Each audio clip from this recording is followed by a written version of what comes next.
tabungannya nggak cukup, Bu. Si paling tulang punggung kamu.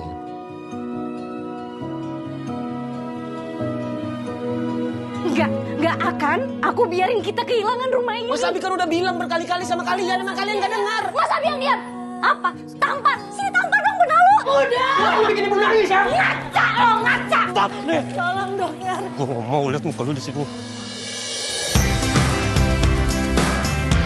Buku non-fiksi mega bestseller karya Henry Manappiring, Filosofi Teras, bersiap merambah layar lebar. Pada Minggu 12 Juli 2026 di CGV Grand Indonesia, adaptasi dari buku Filosofi Teras resmi diperkenalkan melalui peluncuran trailer film Filosofi Teras.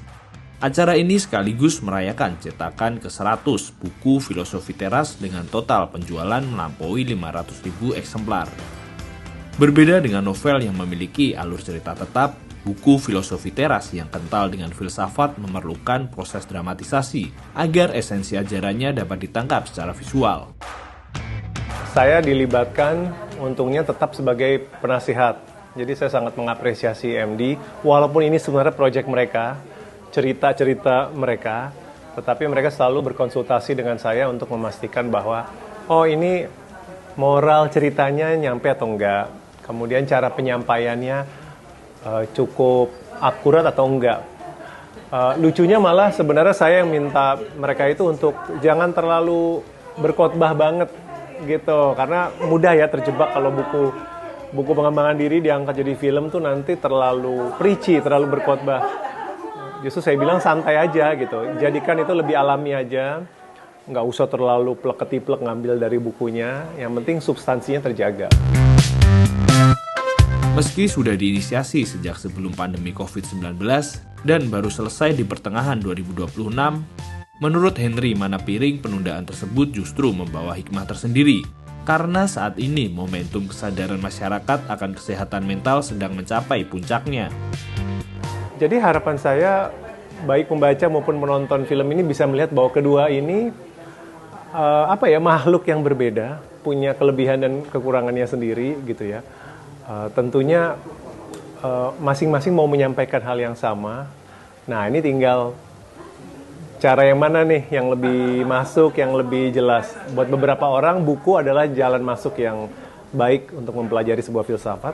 Tetapi bagi sebagian orang lain mungkin perlu diberikan contoh, diberikan cerita yang konkret, diberikan aktor dan aktris yang mendramakan supaya dapat, oh maksudnya itu gitu.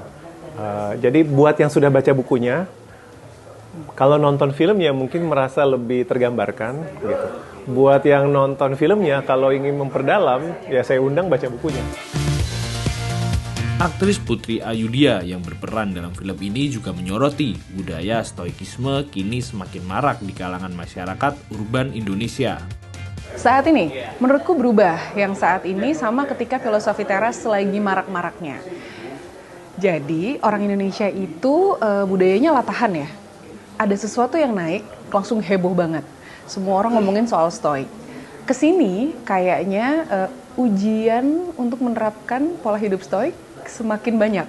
Jadi kayaknya dengan kenyataan banyak masyarakat Indonesia yang nggak langsung kepancing sama berbagai isu yang ada di sekitar kita, menurutku udah cukup stoik nih masyarakat kita ya saat ini.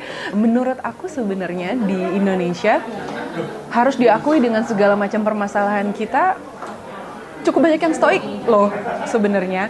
Banyak juga yang kumpul, komunitas yang datang dan ngomongin soal, oh kayak gini tuh enaknya kita apain ya. So we're focusing on the solution instead of ngegosipin problemnya gitu. Bukti-bukti lain yang menurut aku terjadi adalah dengan banyaknya gerakan swasta yang muncul. Gerakan pribadi atau bahkan gerakan individual yang muncul untuk bisa tetap adem menanggapi situasi-situasi yang ada di sekitar kita. Film adaptasi Filosofi Teras diharapkan tidak hanya memanjakan penonton secara drama visual, tetapi juga menjadi refleksi batin mengenai cara kita memandang dan merespon hiruk-pikuk kehidupan modern.